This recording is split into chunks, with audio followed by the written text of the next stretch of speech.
Bwiti. So genetic studies show forest peoples represent some of the oldest continuous lineages on Earth, period, right? So what they taught the Bantu in antiquity, they taught the Bantu, our ancestors, they taught us ecology knowledge, the map. They created these maps, these imageries, right, based upon phonetic sound, right, so that we can be able to traverse the chaotic terrain called the forest, right? We don't know what this is, we don't know what that is, right? They taught us, okay, this plant is edible, this other plant is poisonous. They may look the same, but here's a distinct difference. If it's dire if you eat the wrong plant. They taught us seasonal forest rhythms, right? See, we don't think about certain ecosystems being distinct and unique from the larger ecosystem, right? So if we're on the coastal land, we're dealing with an actual ecosystem. But if you're in a forest, a highly dense forest, a jungle, you're dealing with a whole new ecosystem that don't play by the same rules that the coastal plains may play, right? So it is pertinent to know, it is pertinent to understand how serious it is to be aligned with the seasonal patterns because we are Bantu and so we were agriculturalists. So if you want to farm, especially in a forest, you're going to have to know the seasons and how they operate in the forest. They taught us specified animal tracking. They pointed us to safe water sources, and obviously they taught us how to read uh, the local weather and the so-called spiritual danger zones that were in the forest. So they would have the water vines, right? So the water vines that were taught to the Bantu travelers provided clean drinking water. We wouldn't have known that unless someone pointed it out, right? So the initial inhabitants, they taught us, okay, just crack open this water vine, just cut up open this water vine, right? Drink from that. That's purified water, 100% purified water, more pure than any bottled water you may drink today, right? Honey guide birds, right? So that shows humans where wild hives are. That's a skill learned from forest people, right? Tracking these honey birds. The Aka hunters walked hill first to move silently through leaves. That's something important to know, especially if you're hunting. Forest peoples distinguish edible yams from toxic lookalikes, right? So having this crucial knowledge to kind of make distinction between an edible yam and an impersonator, because there are vegetations that look just like the healthy vegetation, right? The edible healthy vegetation, but it's not that. So you got actual yams and then you have toxic lookalikes. So I want to get into the spiritual understanding, but before I get into that, any questions, any comments before we move on?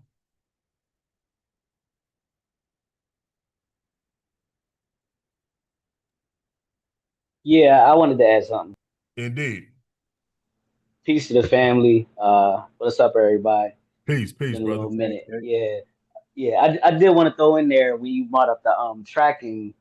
I read that in a book as well that they had this technique of like the Bantu when they would find like a like let's say a forest critter, they would kill it. Like they would just I guess hit it with an arrow, take it back. They said once they met like the forest dwellers, they taught them like nah, what you actually want to do is catch it.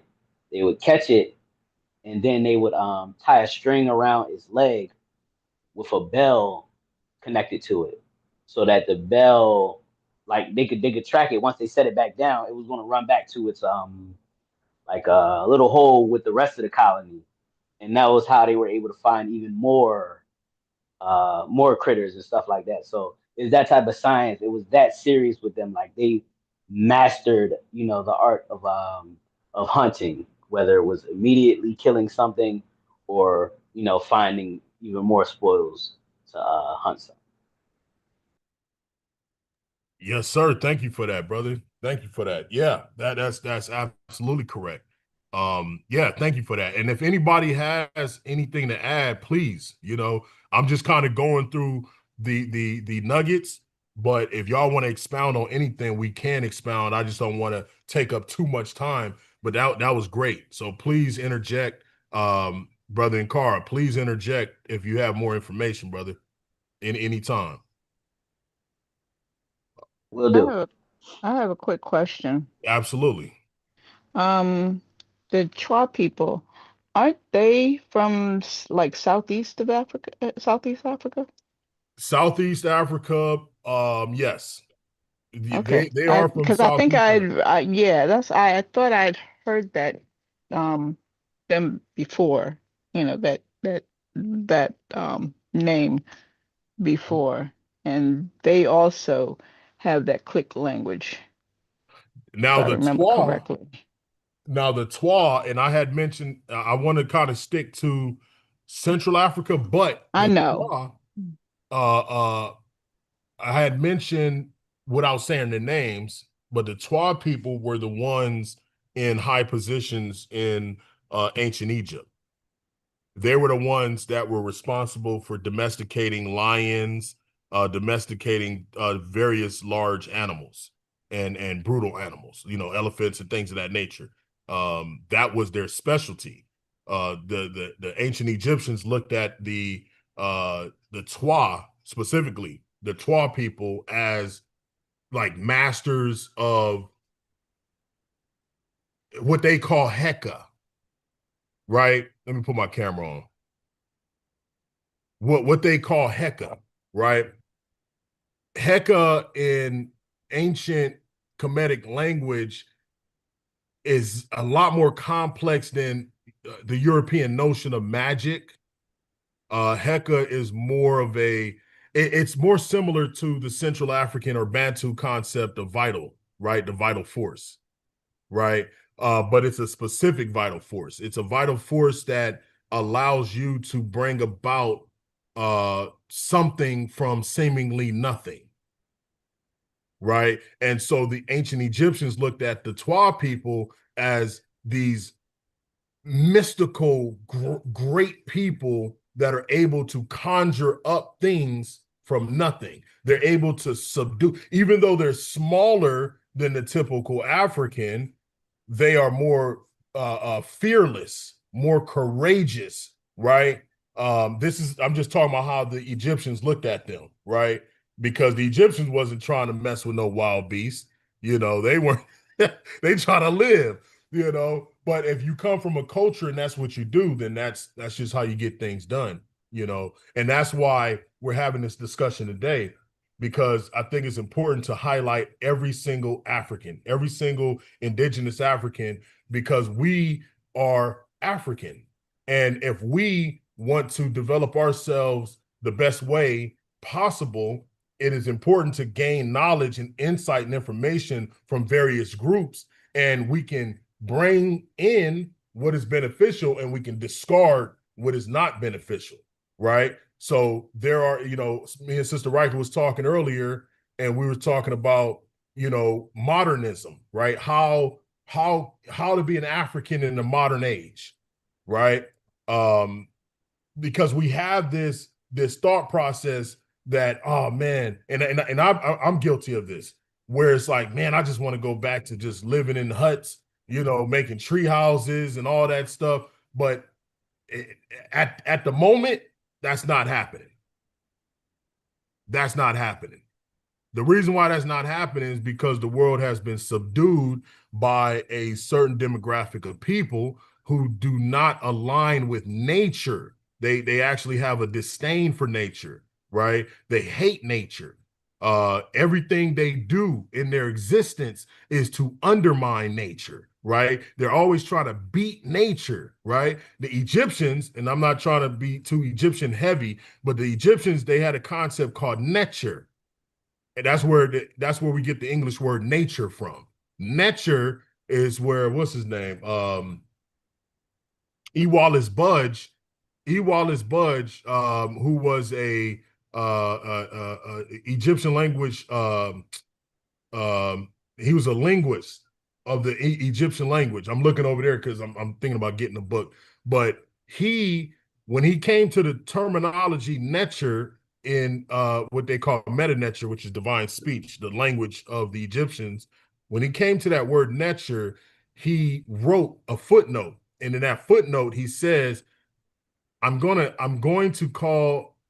to say nature is God, right? Or gods, right? If you're saying necharu for plural, but that's not really doing it justice because it's bigger than the concept that Europeans know, right? As far as the divine, right? And so when you look at the principle of a nature is based upon, well, there's several categories, right, of nature. Because if you let's just keep it simple. Nature is divine. It means divine, right? So anytime you see the word nature in any papyri in Egypt, you're gonna see these markers. You're gonna see these symbolisms. And one of the best symbolisms that I like to bring up when I have this discussion is the face. It shows the face. And the face that it shows is of quote unquote pygmies, right? And it's also the term for human, right? So when you're talking about nature, you're talking about divine, you're talking about divine intervention, you're talking about being able to do things, right? That the average person is not able to do, right? To bring to life things, right? So like the Ngangas of Central Africa, the blacksmiths, right? The iron workers, they held high positions, right, among their societies because they were deemed special because of the things they're able to produce, right? It's all about production, right? When you think about divine or divinity, you're thinking about production. What are you able to bring about, right? So the ironsmithers, they're bringing to life weapons, tools, right? Art, things of that nature, things for survival, things for memory. They're keeping records and things of that nature. You know what I'm saying? That is the ancient Egyptians would have called that nature, right? So an Nganga and a nature is basically the same thing, right? So getting back to it, Sister Natalia, or who was talking? Because I might have went on a rabbit trail.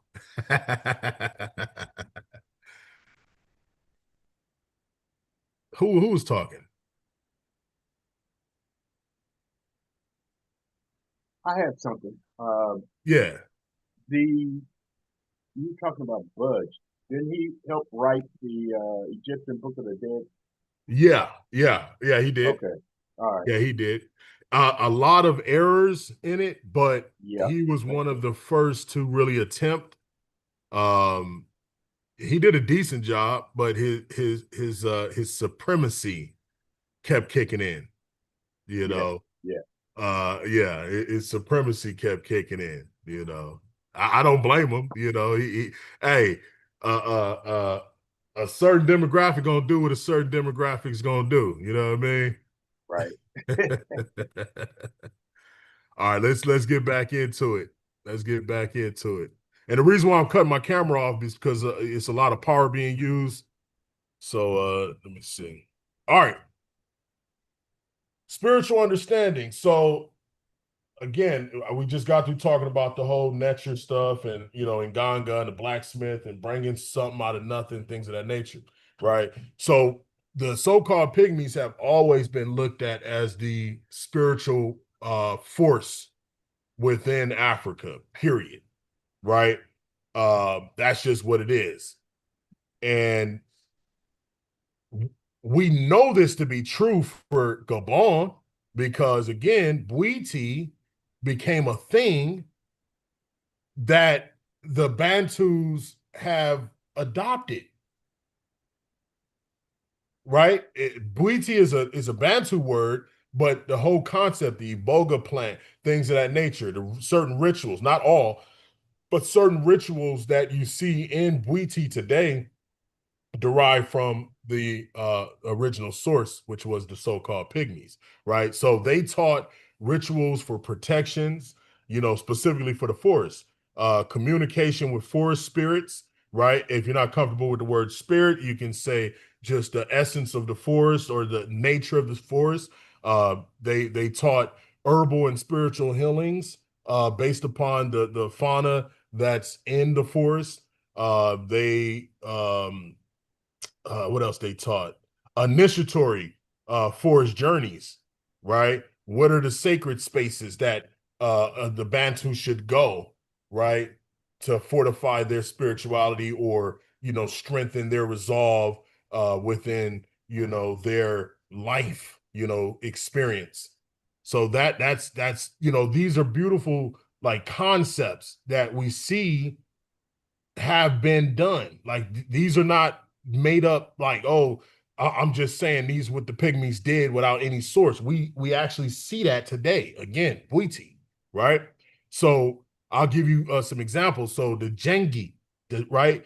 The Jengi, uh, uh, among the Baka is a spirit invoked for protection before big hunts.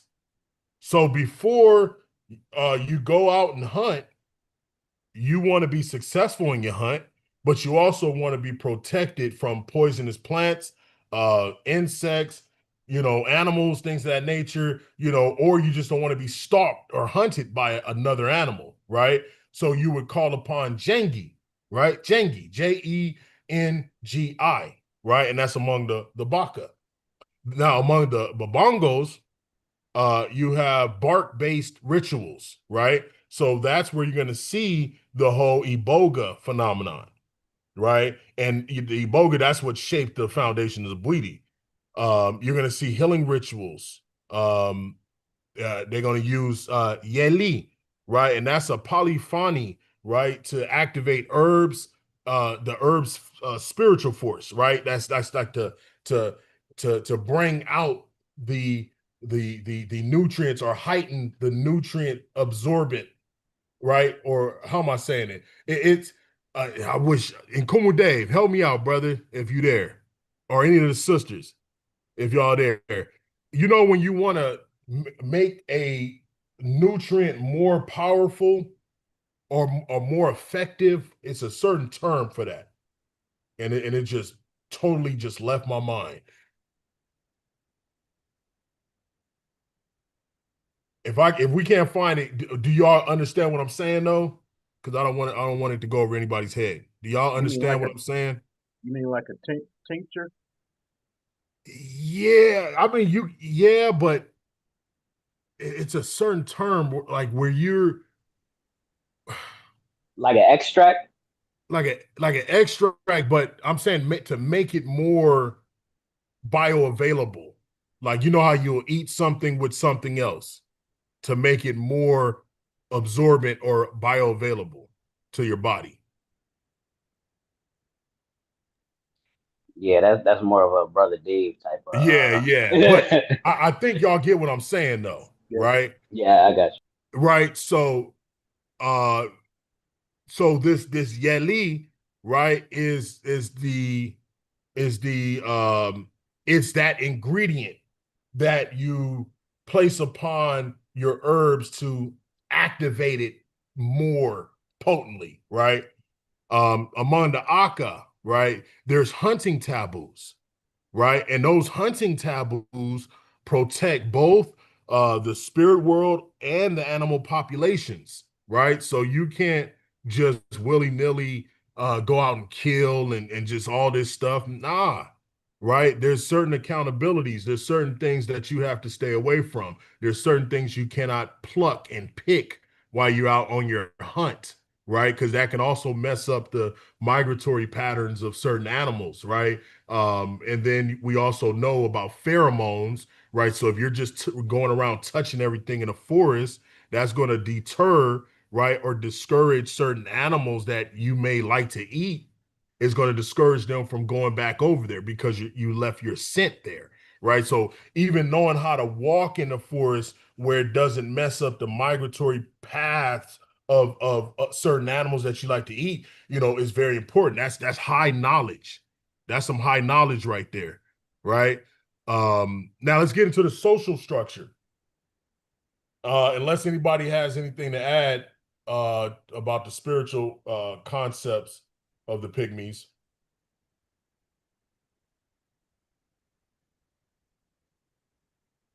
I'll take it as a no. All right, so let's get into the social structure.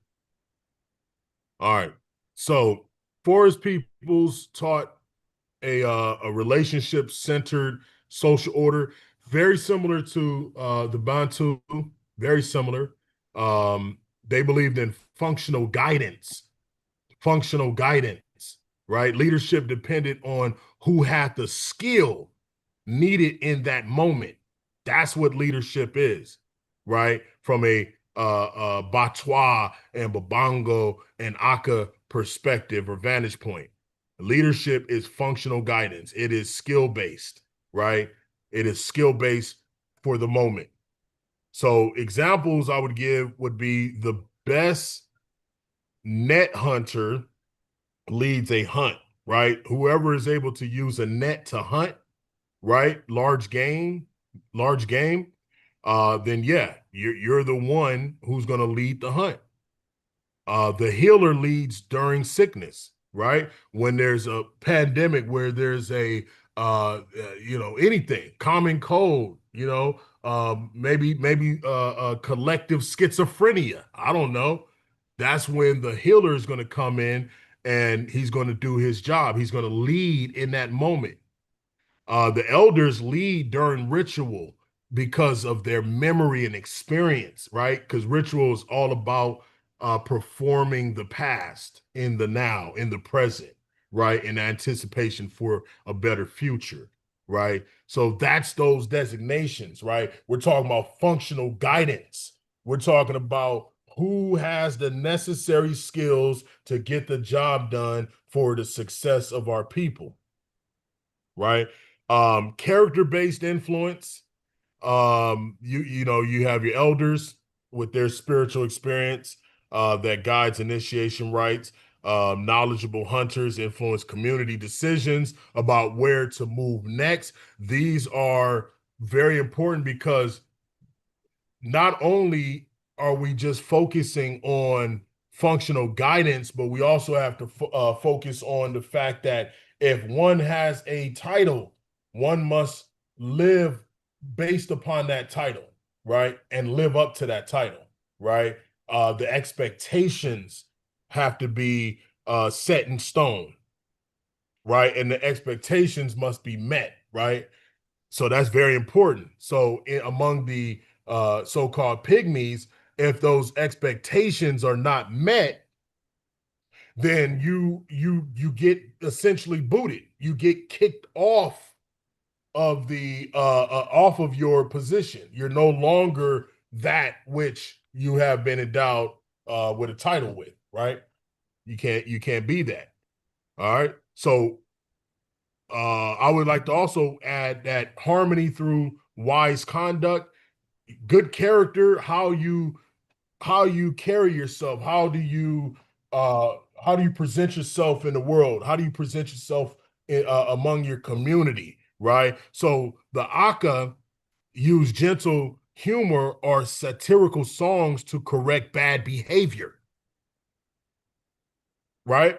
They use a form of humor to correct bad behavior. It's a soft form of shaming, which is good. It's a soft form of shaming. Conflict may be resolved through ritual or night-long dialogue. That's a palaver. That's a palaver. They didn't deem it as a palaver, but the so-called pygmies had palavers as well, just like the Bantu. So your character, your conduct is just as important as your ability to get the job done. It goes hand in hand. right? And not to get too political, but it's very hypocritical, right, in the world we live in today, where individuals are promoting a certain figure, and they are supposedly the people of righteousness and the people that look at the world and says you got to do good and you got to do that and this and that and third, and but they're supporting an individual who has essentially committed most atrocities that even gangbangers haven't. Sexual misconduct, right, with adults and children, right? Bribes, all of these things, you know, but they support that. So that's their hypocrisy. So as Africans, we can't go for that. Just because somebody can get the job done is not good enough. We also need you to be a good person, right? Or strive to be, right? Try your best to be good. Try your best, right? But I don't think it's hard to try your best on certain things. I think it's just a given, you know. You don't go around slapping old ladies in the face. Like that's not, there's no need to do that, right? All right. All right. So, okay. Shared responsibilities. Shared responsibilities, right? So I would say the Aka men, they carry infants. Watch this. The Aka men carry infants for almost half the daylight hours. They hunt, right? Preparation, gathering, and rituals are shared responsibilities. All these things, it's about sharing the responsibilities, right? Can you do this? Can you do that? I'm the guy that believes that men can wash dishes, right? It's not a gender thing, right? So we got to keep that in mind. We share the responsibility. So the key point I want to kind of push on this aspect is this. They modeled leadership through skill, wisdom, and responsibility, not opposed dominance, right? Imposed dominance is what you see today, right? You don't actually have to have the skill. You don't actually have to have the know-how or the ability. But if you are able to dominate, might makes right, I guess. All right. So let's talk about their economic interdependence. Before we go there, anybody had a question? Or do anybody see where we can utilize some of these things in our modern living experience?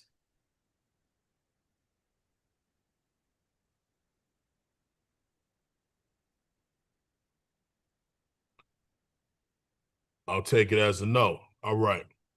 So economic interdependence, a balanced exchange system. They created a stable forest farm partnership with Bantu neighbors.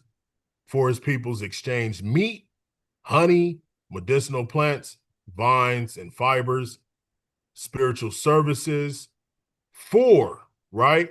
This is what they wanted: iron tools, right? This is what we're giving them as Bantu people.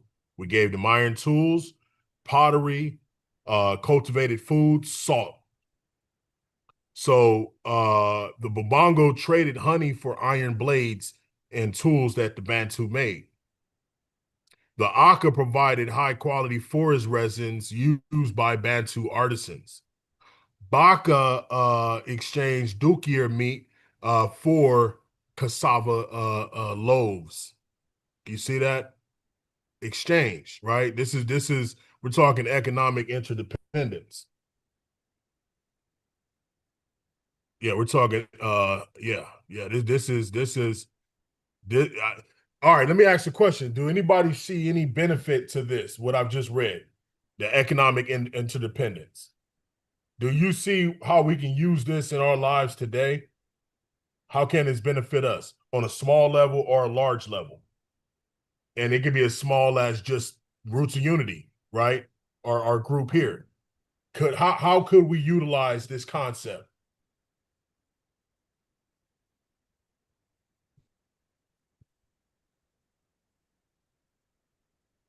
You mean like sharing ideas? Say it again. Sharing ideas. Can you hear me? Yep. Sharing ideas. Yeah. Yeah, Uh, that's definitely one. Sister Natalia J says bartering, sharing is always a good thing. Yeah, it is. It definitely is. You know, I'll give you an example. If I have a PDF book that one of you guys wanted, right? All I got to do is just send it to your email. Boom, you got it. And if you have something, maybe information on the website that sells shoes for the cheap, tennis shoes for the cheap. All you got to do is text me, let me know, and so that's what it's about. We can share. It's about sharing. That's all it is. It's not about being greedy. It's not about being the ones to say, oh yeah. I don't want to let nobody know about this because I want to be the only one to have this. That's a very evil and diabolical way of thinking. If I have something good, I want others to have the same good. Anybody else before we move on? Yeah, that's selfish Yeah. Western thinking, what you were just talking about. Indeed. Well, since the and I'm coming back to Ubuntu. Since Ubuntu was the philosophy of the Bantu, Yes. uh, uh, and the meaning of Ubuntu, I am what I am because of the group. That means that if you have something that I don't have, and I have something that you don't have, then we can be strong together because I'm giving what I have, and you're giving what you have, and we are stronger. So that's how I see that the power of sharing. Basse. Yeah, that's good. That's good. Yeah, that's what it's about. That's how humanity we thrive because of that principle. If we never created that principle, I don't think there would be no humans left on the planet at all. I don't even think we would have made it this far. It's only because of principles like Ubuntu, right? And the principles that the Baka and the Aka and the Babongo had, indigenously, things that they without those concepts, yeah, we're kind of left Uh, to our own imagination and kind of yeah, left in this selfish mode of being where it's, forget the group. Who cares about the group, right? It's about me. It's about me. As long as I'm comfortable, everybody else can be uncomfortable. As long as I'm comfortable, the world is good. And that's the negativity and the evil that we're seeing today. And I don't want to say evil in a sense like making everybody scared or whatever the case is, but to me it's very evil, right? This whole delineation movement, this whole I'm Black American and forget everybody else, and if they not us and they ain't went through our experience and yada yada yada, or I'm Jamaican, same thing, right? Or I'm Nigerian, same thing, right? All that stuff gotta die, or we're gonna go extinct. You're only allowed to be selfish for a certain period of time, right? In history. Once you go past that period of time, right? Once you reach the cap, then it's just extinction mode because it's not sustainable. Hating ourselves is not sustainable. It's the quickest way to go extinct. I was watching a video. I don't know if I sent it to I don't know if I sent it to Nkumu Day, but I was watching a video the other day, and these sisters, they went on it was about 10 of them. 10 sisters went on a platform, a white supremacist platform. And the first thing they started saying was, oh, we appreciate the culture y'all created, talking to these white boys. You guys set the culture, yada yada yada. We need y'all to do something about Black men. Britt, what did that girl say, Britt? Can you remember? She said, get rid of them. What'd she say? Yeah, basically. So these group of sisters was asking these white supremacists to basically kill black men, right? Or force them, right? Force them to do right or whatever the case is, you know. And so this self-hatred is a real thing, right? Think about it. So if these sisters say they get to marry they the white guy of their dreams, right? Whatever. They don't like black guys. Okay, cool. Now you gonna have children. Okay, they're gonna be mixed. They can still be considered black. Great. Now, who are your children gonna marry? Oh, you're not gonna let them marry a black person? Okay, well, they're gonna marry a white. The bloodline's gonna get washed out. It's just a white. You're just bringing about white children. That's it. That's it. That's how you go extinct. It's self-hatred. We gotta love. We gotta learn to love each other by loving ourselves first. All right. Anything Sounds else, like what they Sister did Riker? in Brazil. Say it again. Sounds like what they did in Brazil. Yeah, the whitewashing. Yeah,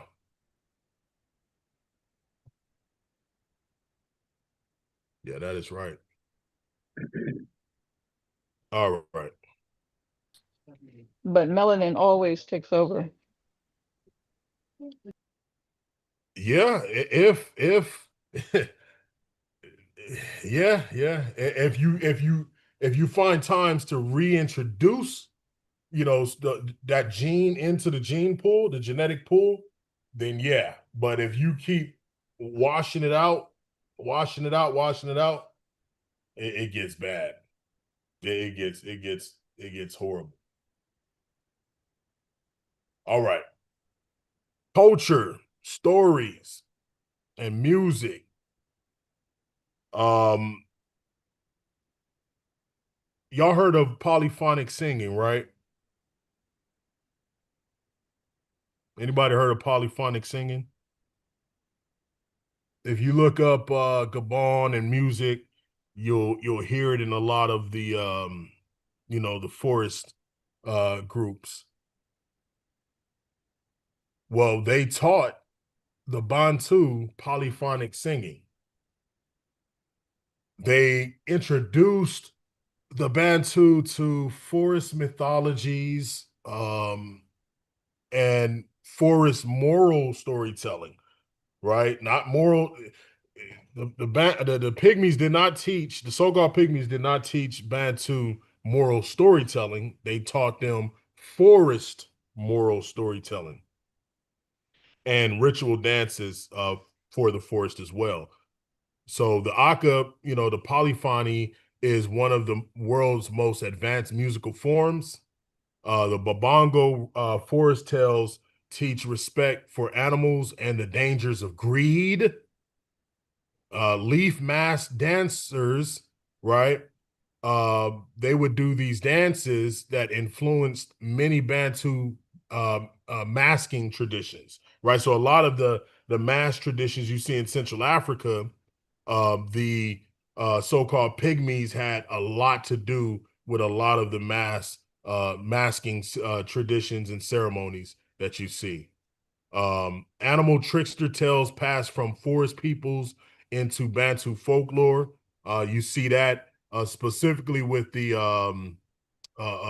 chameleon. I know some of you guys are familiar on how important the chameleon is within Bantu mythology and folklore. The chameleon is very important. The chameleon is something that was highlighted from the pygmies, so-called, and given to the Bantu. All right. So what they teach us today, and I'm gonna come. Let me see. I'm gonna kind of shed light on what we can learn from them today, based upon the Bantu cosmogram. If anybody's familiar, that's a symbol that you've seen in antiquity in Gabon, Congo, Angola. That was also brought to the United States, Brazil, etc. You will see the Bantu cosmogram, which is essentially a circle with a cross in the middle, right? You know, cordinal linings, right? Up, down, side to side, right? North, south, east, west, things of that nature, blah, blah, blah, right? So I would say this, right? So I'm going to use specifically the Congo, the Kinga cosmogram as our framework real quick. So if you guys look at the east, right? What the so-called pygmies highlighted for us, right, from a forest perspective, is that the East represents birth and becoming, right, within the social sphere of the social sphere of the community, right? So the East represents birth and becoming. The South represents fullness and productivity, right? Because you're dealing with economics, right? And the reason why South is in my opinion, the South was chosen for fullness and productivity is because when you look at Africa, South is up, North is down, South is up, right? This is why in ancient Egypt, again, I don't want to bring up Egypt just to bring up Egypt, but I'm just giving an understanding. In ancient Egypt, the upper Egypt was south and lower Egypt was in the north because it's all based upon the Nile River. So if you're going south along the Nile River, you're elevating, you're going up. If you're going north along the Nile River, you're going south, you're going down. All right. So that, in my opinion, when we're talking about fullness and productivity within the economic framework, we're talking about elevation. And I think this is why the so-called pygmies kind of chose the South to kind of represent fullness and productivity, right? The West represents ancestors and transformation, right? That's in the spiritual sphere, right? The West represents ancestors and transformation. The North, right? We're talking ecology, the ground, right? Ecology and renewal, right? We're talking about nature's law, right? So you see that polar opposite, right? The South is elevation, it's up. The North, right, is ecology, is nature's laws, the renewal, right? It's down. We're talking about the ground and how it regenerates itself, right? You know, if you look at it from a agriculturalist perspective, you know, you till the ground, you know, you use the ground, then as its mineral contents are dwindling down, you know, you give that ground some rest, you can feed it, things of that nature, turn over the land and, you know, let the land rest and kind of heal, right? So north in a Bantu and Pygmy perspective is down. South is up. And I know that's different because, you know, we're used to the looking at the European map, right? So to get a little more deep, right, into it. So when we're looking at East, right, social and becoming, we're talking about cooperation. We're talking about identity formation. We're talking about mentorship. We're talking about shared cultural responsibility, right? So, youth mentorship mirrors like forest teaching through story and skill, right? Community work days reflect shared labor. Teaching youth plant knowledge rebuilds cultural identity, right? So that is the Eastern way of thinking, right? The Eastern forest way of thinking, right? Now the Southern forest way of thinking is economic and fullness. Again, right? We're talking about elevation. That's shared labor, cooperative economics, sustainable exchange, right? So community gardens would mirror shared hunting gathering rhythms, right? So what we can do in today's society is create community gardens, right? And Kumu Dave and his wife, they run a garden out there, a farm actually, not a garden, a farm in San Diego, right? A lot of people that work on the farm and things of that nature, very important, very important. So we don't have to go out and hunt. We can just community gardens. Let's work together. Let's cooperate. Let's help each other out. Let's foster relationships and things of that nature, right? So you also have cooperative micro businesses, right? Herbs, crafts, right? Jewelry making that can reflect forest trade, right? Because there was several forest trade routes all throughout Central Africa, but we can replace forest trade with just cooperative micro businesses, right? All right. So the next one would be resource sharing groups, right? That fights hyper individualism. So we create co-ops, and that's going to fight hyper individualism, right? So that's the Southern forest economics, Southern forest mentality, things of that nature. Now let's get into the Western mentality, forest mentality. We're talking spiritual ancestors. We're talking vitality, right? Land-based rituals, ancestral reverence, healing tied to nature. So ancestral remembrance tables, right? We can, you have your altar or your remembrance table, right? And what that does, that just kind of highlights what the Bantu and the so-called Pygmies done was to honor their mother and father, their great their grandparents, their great grandparents, and so on and so forth, right? Forest walks for clarity resembles initiation journeys, right? So in Kumu Dave, he loves to go hiking, right? It's therapeutic, it's exercise, but it's also a way to kind of wash yourself of the day, right? When you're around people and you're dealing with ignorance and you're dealing with technology all day, you want to just get out and be free. You go hiking, you go walking, or if you're in your neighborhood, just take a few laps, around your block, you know, and use that time for meditation, use that time for contemplation, thinking, and just, kind of shedding your day off. Burning certain barks and incense, herbs, right? That mirrors forest cleansing rituals, right? So there's a lot of things that we can learn from the so-called pygmies to adopt in our day-to-day life that can kind of help us mentally, spiritually, physically, and so on and so forth. All right, last but not least, the North, right?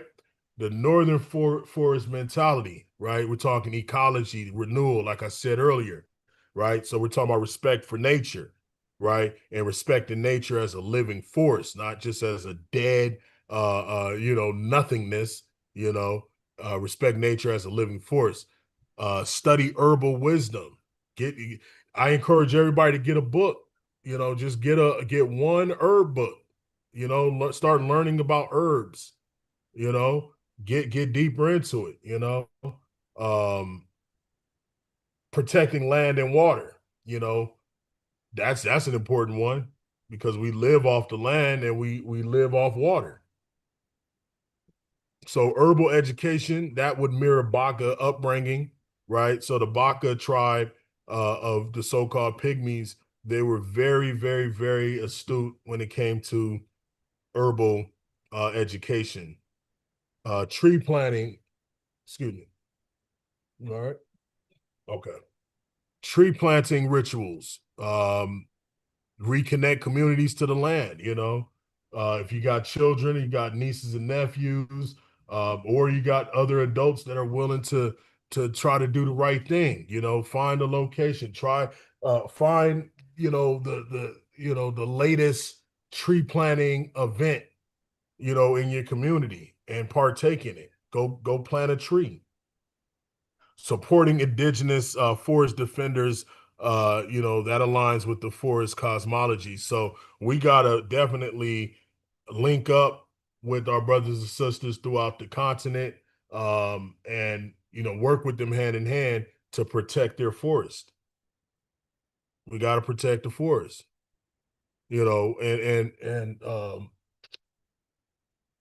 here's a slight footnote. There's two major forests in the world that are basically keeping the world alive and purifying the air. That one is in Gabon and Brazil, or the Amazon.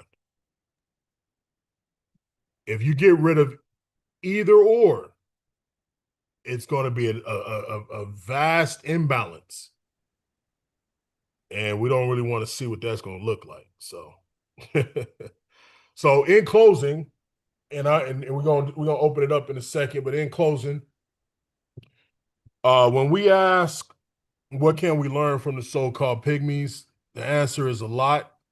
And I would say more than what most people would realize. Their ecological knowledge is recognized by science. This is a fact. Their music is protected by UNESCO. Their parenting and social systems are documented in anthropology. Their spiritual traditions definitely shaped early Bwiti and other forest rites. Their economic partnerships built forest farm. It built forest farm life. They were a force to be reckoned with. They were a people filled with love, and they shared love with people that would be considered strangers, right? So the pygmies didn't know any type of stranger. So the book that I recommended to you guys, The Pygmies Were Our Compass, pick that up whenever you get some extra money in your pockets. And I'll say this, they were and are the compass, right, of what we should be engaging ourselves in, and what we should be aligning, and who we should be aligning with, and how we should be maneuvering in this modern world. So returning to their type of wisdom is not going backwards. It is returning to the source so we can move forward correctly. So I yield on that, but I'm opening the floor for everybody.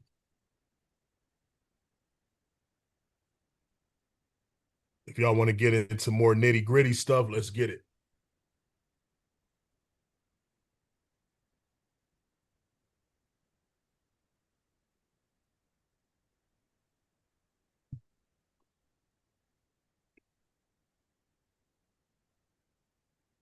All right, all right. The floor is open. I don't know if I'm frozen or not.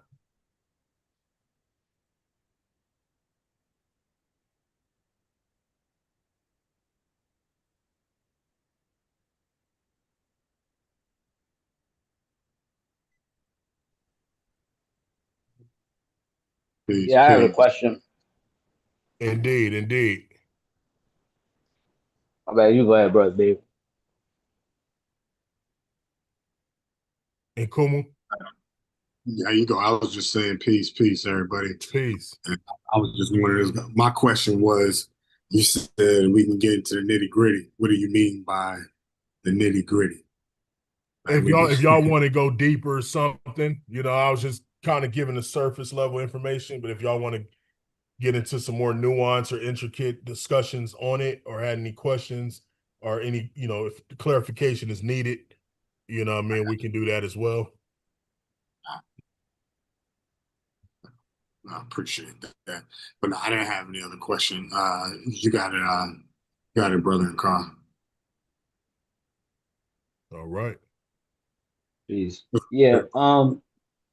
One thing I learned is that these so-called pygmy populations, they actually um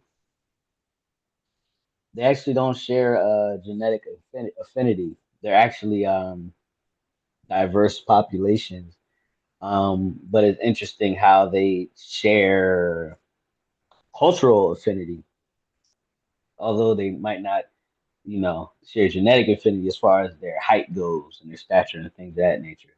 So I guess my question would be, how do you think that came to be? Like, how can a group of people that are genetically diverse still take on similar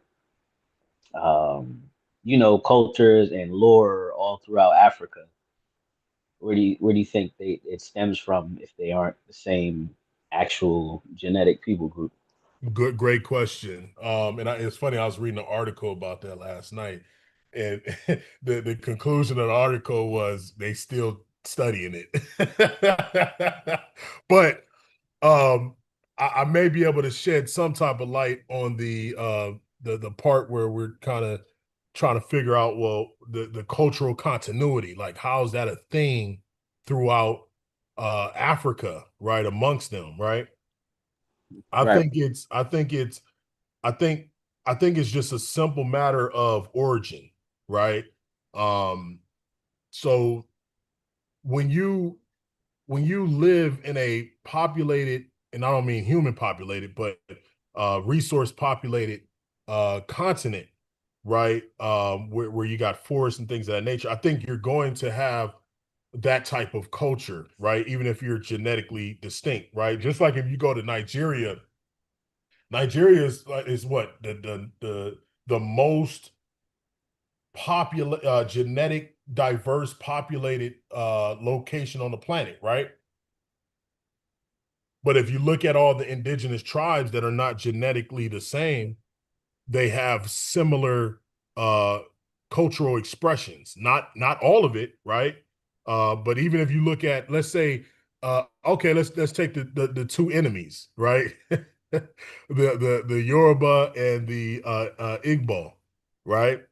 They have different governance style, right?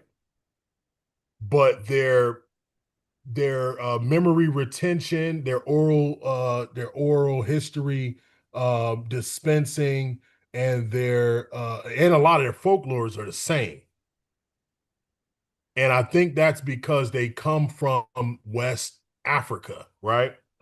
So that there's a certain continuity that happens when you have the same origin location, right? Geographically speaking. So I think with the so-called pygmies, I think it's the same thing. And Yeah. I think it's a matter of compensation as well. If it's just kind of popping in my head right now. I think there is a level of compensation. I think because they are of such small stature that they have to be a little more aggressive and fearless and courageous, right? Versus the likes of us. Because we're talking, when you're talking about a classical pygmy, see a lot of the pygmies we see today are not a lot. I didn't say all of them, but a lot of them today are 5 feet, things of that nature, right? Which is too tall to be a pygmy. The classic pygmies were 4 feet, right? Some were 3 feet 5, almost similar to what they call little persons today, or the old word midget back in the days. But yeah, I think it's compensation, because I think if brother in car, if you was in the forest, and I think if a small leopard, or a 1 year old leopard ran across you, I think they would be hesitant, right? I think in that leopard's mind, they're thinking, okay, and Carl looked delicious, but I don't want to test it. You know what I'm saying? I'm too young. I'm too inexperienced, right? So that young leopard may leave, right? But now, what if you're 3 foot 5?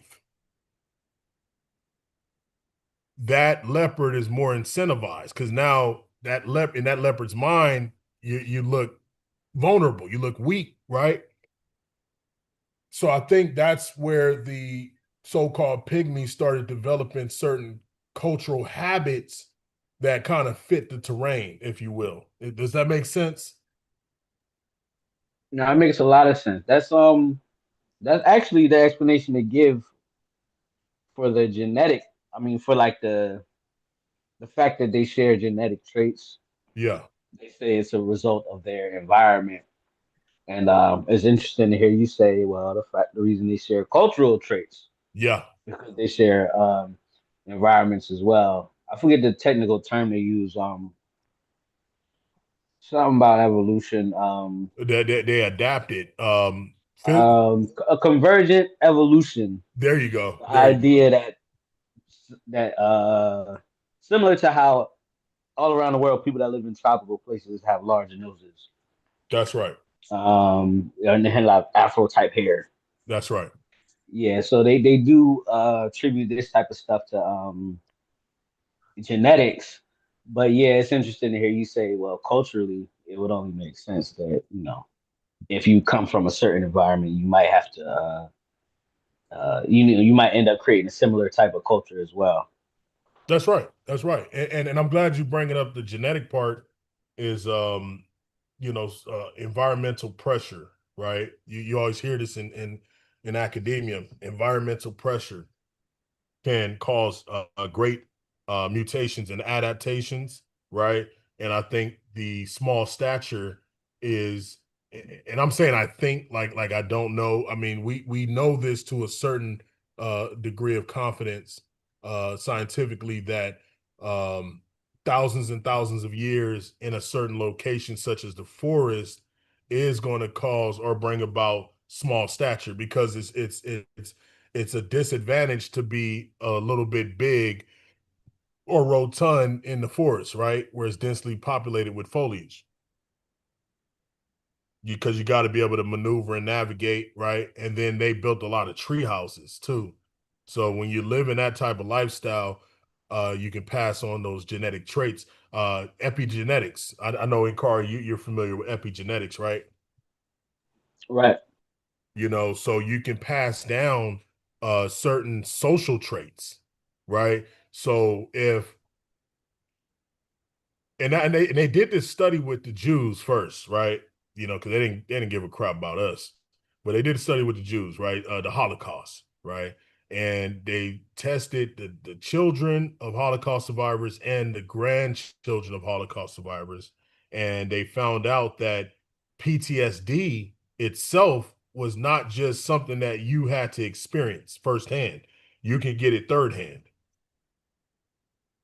PTSD can be passed down genetically, right? And then and it's a sister that wrote a book pertaining to how it affected us as Black people. Epigenetics, that's what I mean. How epigenetics worked in Black people post-slavery, right? And why we still feel the way we feel and operate the way we operate and so on and so forth is because a lot of those social traits were passed down. you know the experience of our ancestors are not gone. They literally live inside of us. So if you look at DNA as like computer bits or information storage units, then it makes sense.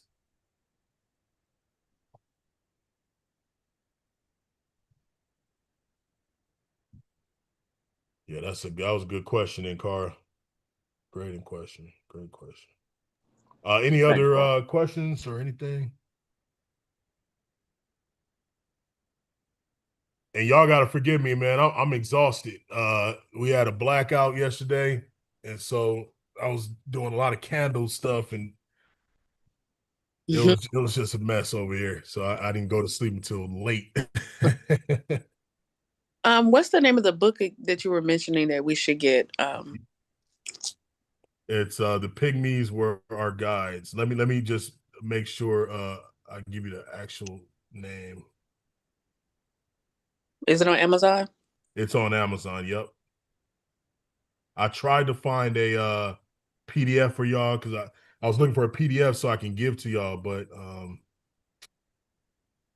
nope, that wasn't a thing. Mm-hmm.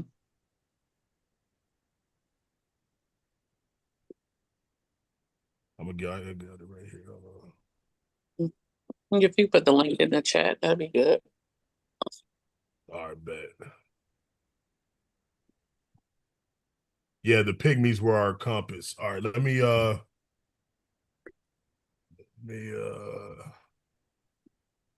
pull the link on the laptop.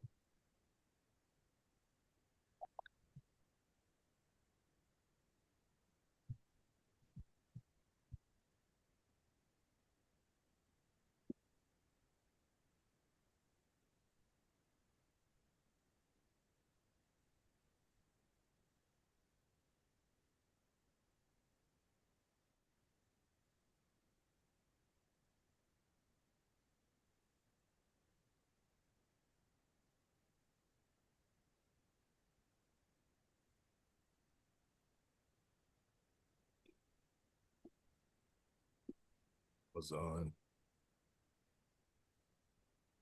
All right. Any other questions while I'm doing this, or comments, or anything? You make sure you get some rest. Yeah, I am. And then Chat for everybody. Okay, it's sent. So y'all take a look at that or save it.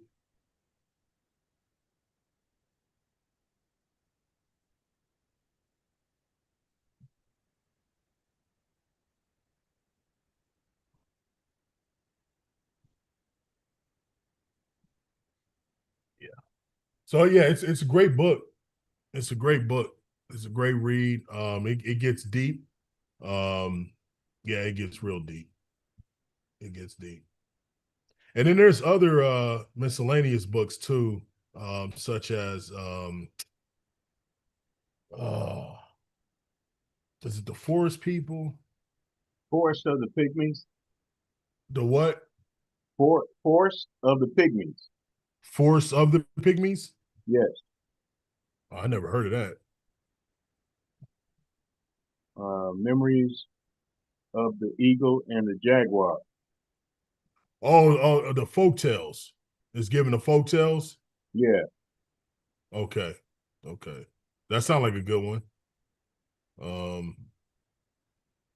I gotta find this other book. I know I got it in my library, but yeah, it's a Fong based book, based upon the Fong, but they go into great detail about the pygmies that they encountered when they were migrating from Cameroon to Gabon, right in the late 17 and early 1800s.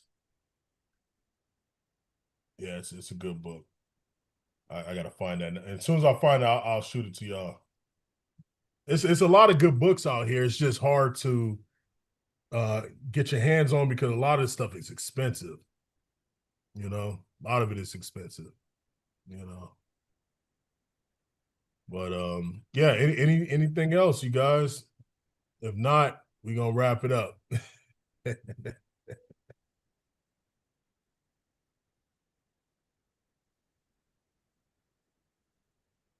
All right. Did y'all enjoy today's meeting? I try my best not to fall asleep.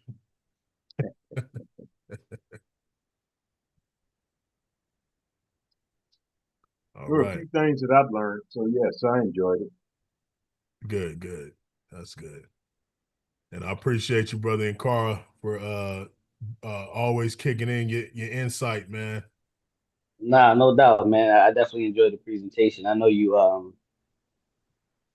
I can tell you are really trying to keep it Central African specific and not go too deep about ancient Egypt, and because It's hard, yeah. that's Yeah. a whole thing you could have went down that I direction, and know, I know, I know. really, yeah, we've been in here for another hour or so, but For I sure. appreciate you.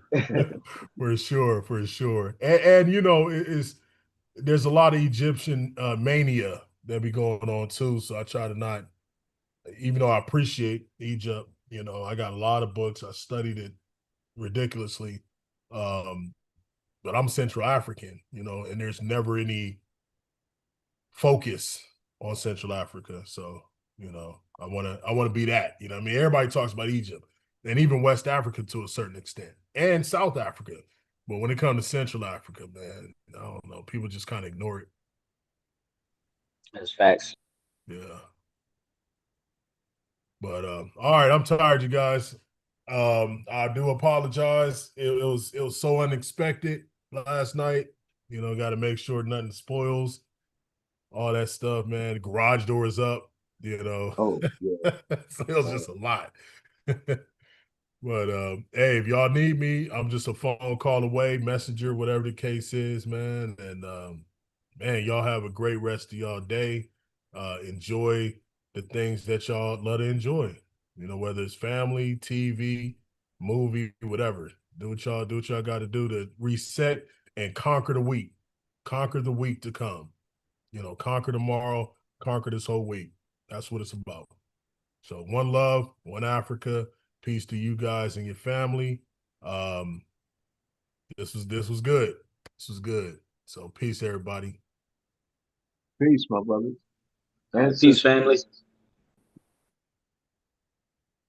Good night. Okay.